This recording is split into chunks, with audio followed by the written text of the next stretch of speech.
रात के 2:30 कोई शहनाई बजे। अरे कोई शहनाई नहीं बज रही है भाई, हमारी पुंगी बजी पड़ी है। फायगी बाबा, तुम्हारे देश के अलावा धरती पे और भी देश है। हाँ? तुम्हारे टेबल पे जो ग्लोब रखा है ना, उसको ऐसे दूसरी तरफ घुमाओगे तब तुम्हें पता चलेगा कि जब तुम्हारे यहाँ दिन होता है तो हमारे यहाँ रात भी होती है। ऐसा कौन करता है भाई? लेकिन जब कर दिया है तो मजा भी बहुत आ रहा है। कसम से बोल रहा हूँ, बर्दाश्त नहीं हो रही है बात। तो मेरे जान, इश्क और मुश्क कभी छुपाए नहीं छुपते। ह्यू जैकमैन के वुल्वरीन से जितना हम इश्क करते हैं, उतना ही रायन रेनॉल्ड्स का डेडपूल मुश्क फैलाता है। और वैसे भी ये खबर आग की तरह मार्केट में फैल चुकी है। तो हुआ यूं कि हमारे टाइम के हिसाब से रात के 2-2:30 बजे के आसपास रायन रेनॉल्ड्स भाई साहब अपने जाने माने अंदाज में ट्विटर पे प्रकट होते हैं। और उसके बाद जो हरकत उन्होंने की, मुझे अभी तक पहले तो ये समझ नहीं आ रहा है कि कहीं हमारा कोई बहुत बड़ा काटने की तैयारी तो नहीं हो रही है। नहीं मतलब इतनी बड़ी अनाउंसमेंट कौन करता है, वो भी बिना किसी बकचोदी के, डायरेक्ट बस अचानक से प्रकट हो जाओ और फैंस को बोलो तथास्तु।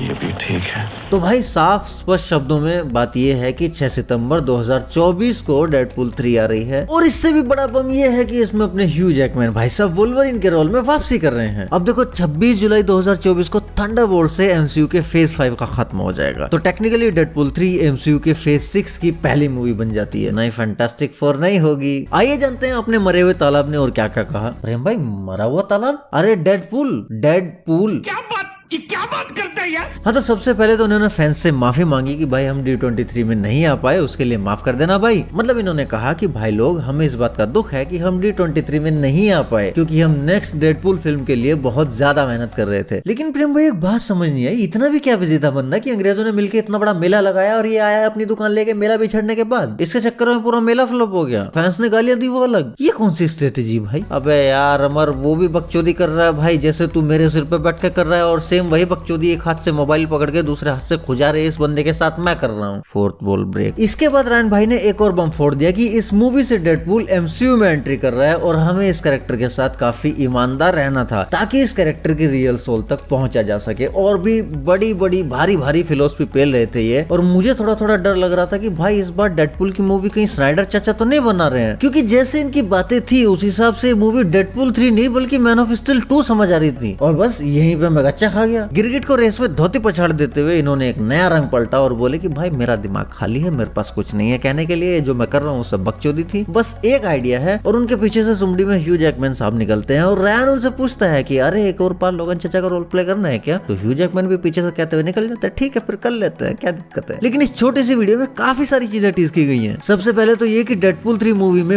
मल्टीवर्स का कुछ झोलझाल होने वाला है और डेडपूल शायद एमसीयू के मेन यूनिवर्स में आने वाला है। और कल ही अपने फायगी बाबा ने बंदरों के झुंड में एक और गुड़ का ढेला फेंका था। फिलहाल एमसीयू में अपनी वांडा कहीं भी प्रकट हो सकती है। नहीं मतलब अपने फायगी बाबा स्कारलेट विच से कुछ ज्यादा ही प्यार करते हैं। स्कारलेट विच से बोल रहा हूँ भाई मैं। हाँ, या तुम लोग अर्थ का अनर्थ कर देते हो भाई? भोसड़ी वालों को जिंदा पकड़ना है। हाँ, तो क्या पता हमें इसमें स्कारलेट विच भी देखने को मिले। नहीं मतलब हो सकता है, लेकिन वो कहते हैं ना कि with great powers comes great responsibilities. इस मूवी के पास जितनी स्टार कास्ट की पावर है उतनी ही इसके कंधे पे जिम्मेदारियां भी है। काफी सारी चीजें हैं जिसको हैंडल करनी है। मसलन वुल्वरीन के कैरेक्टर को अच्छे से मैनेज करना है, उसकी टाइमलाइन क्या होगी, क्या वो लोगन मूवी से पहले वाला वुल्वरीन होगा या फिर बाद वाला, और अगर बाद वाला तो क्या कबर फाड़ के बाहर निकल आया भाई? और एमसीयू में आने के बाद उसका फ्यूचर क्या होगा? और इससे भी बड़ी समस्या, क्योंकि फोक्स वाले यूनिवर्स में टाइम ट्रेवल के अलग रूल्स हैं, एमसीयू में अलग रूल्स हैं। हाँ, मिस मार्वल के बाद थोड़ी बकचोदी हुई है टाइम ट्रेवल के साथ, बट स्टिल ये एक्सप्लेनेबल है। द मार्वल्स में पता चल जाएगा उसका भी। लेकिन फोक्स की एक्समैन वाली टाइमलाइन तो जलेबी की तरह सीधी है भाई। ऐसे में अगर दोनों यूनिवर्स एक ही मल्टीवर्स का पार्ट होंगे तो टाइम ट्रेवल के रूल अलग कैसे हो सकते हैं फिर? और मेरा सबसे बड़ा डर, अगर डेडपूल एमसीयू के मेन यूनिवर्स में आ रहा है तो क्या उसका खून भी सूख जाएगा? नहीं मतलब यहाँ किसी का खून नहीं निकलता ना, और डेडपूल तो खून और गन का धुआं इन्हीं सब का नशा करता है भाई। हाँ जानता हूँ मार्वल ने बहुत कुछ बोला हुआ है इसके बारे में पहले, बट बोला तो उन्होंने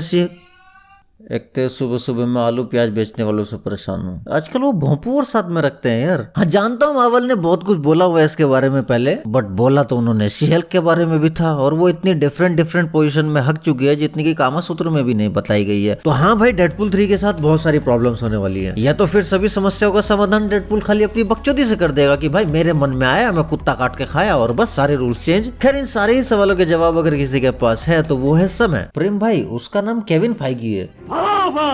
तो ये तो था मेरा टेक इस पूरे मुद्दे को लेके। अब आप बताइए आपके क्या विचार हैं? वीडियो अच्छी लगी तो चैनल को सब्सक्राइब जरूर कर लेना मेरी जान, और अगर पर्सनली मुझसे कनेक्ट होना चाहते हो तो आ जाओ इंस्टाग्राम पे, वरना मैं मिलता हूँ नेक्स्ट वीडियो में। तब तक के लिए सायोनारा।